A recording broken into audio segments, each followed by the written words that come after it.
नमस्कार, India daily के digital platform पर आप सभी का बहुत बहुत स्वागत है। मैं हूं आपके साथ गीतू चौहान। नए साल की शुरुआत जिस पहले बड़े पर्व से होती है वो है मकर संक्रांति। लेकिन वर्ष 2026 में ये पर्व आस्था, परंपरा और पंचांग तीनों के बीच एक गहरे असमंजस के साथ सामने आया है। आमतौर पर उल्लास, दान पुण्य और खिचड़ी के साथ मनाई जाने वाली मकर संक्रांति इस बार कुछ अलग होगी। वजह है एकादशी का संयोग, जिसने न सिर्फ पर्व की परंपराओं को प्रभावित किया है बल्कि शुभ कार्यों की शुरुआत पर भी विराम लगा दिया है। दरअसल 14 जनवरी 2026 को मकर संक्रांति के दिन षटतिला एकादशी पड़ रही है और यही कारण है कि लोगों के मन में ये सवाल उठने लगा है कि इस बार खिचड़ी बनेगी भी या नहीं बनेगी, और अगर नहीं बनेगी तो पर्व कैसे मनाया जाएगा।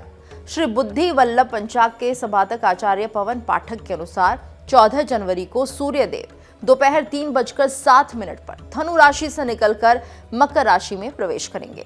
ज्योतिषीय दृष्टि से यही समय मकर संक्रांति का वास्तविक क्षण माना जाता है।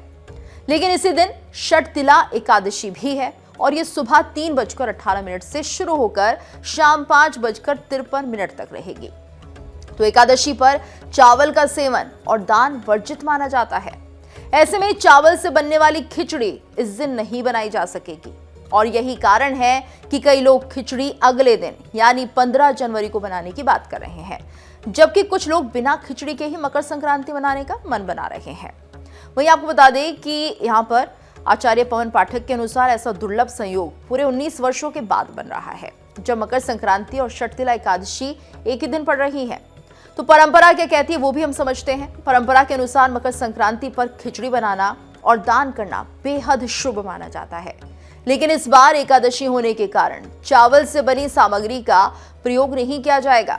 हालांकि व्रत और धार्मिक नियमों के अनुरूप तिल से बनी चीजें, फलाहार और साबूदाने की खिचड़ी का सेवन किया जा सकता है। धार्मिक मान्यता है कि इस दिन तिल का विशेष महत्व होता है। भगवान को श्वेत तिल अर्पित किए जा सकते हैं और तिल गुड़ का दान पुण्य फल देने वाला माना गया है। तो मकर संक्रांति पर स्नान दान का भी विशेष महत्व है। मान्यता है कि इस दिन पवित्र नदी या जल में स्नान करने से पुण्य की भारी प्राप्ति होती है।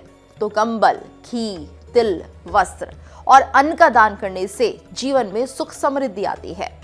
एकादशी के कारण जहां कुछ नियम सख्त हो जाते हैं, वहीं दान पुण्य का महत्व बना रहता है। श्रद्धालु इस दिन भगवान सूर्य को अर्घ्य दे सकते हैं और शनिदेव को तेल अर्पित कर सकते हैं, जिससे शनि के शुभ प्रभाव बढ़ते हैं और कुंडली में शनि मजबूत होते हैं। हालांकि इस बार मकर संक्रांति से शुभ और मांगलिक कार्यों की शुरुआत नहीं हो सकेगी। आपको बता दें कि यहाँ पर इस समय शुक्र ग्रह अस्त अवस्था में है। शुक्र को विवाह, सुख सुविधा और वैवाहिक जीवन का कारक माना जाता है। शुक्र के अस्त होने के कारण मकर संक्रांति के बावजूद शुभ कार्य शुरू नहीं हो पाएंगे। शुक्र के उदय होने के बाद ही यानी कि 2 फरवरी 2026 से विवाह, गृह प्रवेश, मुंडन जैसे मांगलिक कार्य शुरू किए जा सकेंगे। और ये जानकारी उन लोगों के लिए खास है जो मकर संक्रांति के बाद शादी ब्याह या अन्य शुभ आयोजन की योजना बना रहे थे। तो मकर संक्रांति पर दान को लेकर भी इस बार विशेष सावधानी बरतने की सलाह दी जा रही है। धार्मिक मान्यताओं के अनुसार इस दिन कुछ चीजों का दान शनि देव को नाराज कर सकता है।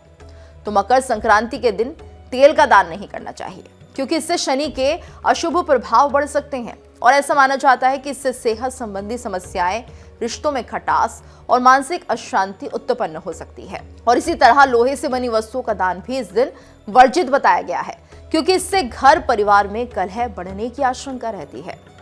इसके अलावा बासी भोजन, फटे पुराने कपड़े या इस्तेमाल की गई वस्तुओं का दान करने से भी हमेशा बचना चाहिए। मान्यता है कि ऐसा करने से कुंडली में शनि कुपित होते हैं और व्यक्ति को आर्थिक संघर्षों का सामना करना पड़ता है। क्योंकि इस वर्ष मकर संक्रांति के दिन एकादशी भी है, इसलिए चावल का दान भी नहीं करना चाहिए। तो धार्मिक विश्वास है कि एकादशी पर चावल का दान करने से पूजा पाठ का फल निष्फल हो सकता है।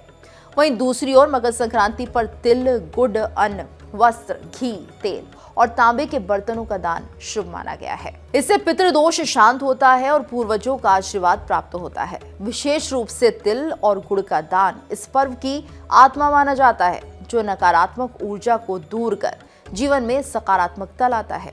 कुल मिलाकर मकर संक्रांति 2026 परंपरा और नियमों के संतुलन का पर्व बनकर सामने आई है। खिचड़ी भले ही इस बार एक दिन आगे खिसक जाए या कुछ घरों में ना बने, लेकिन आस्था, दान पुण्य और सूर्योपासना का महत्व यथावत ही रहेगा।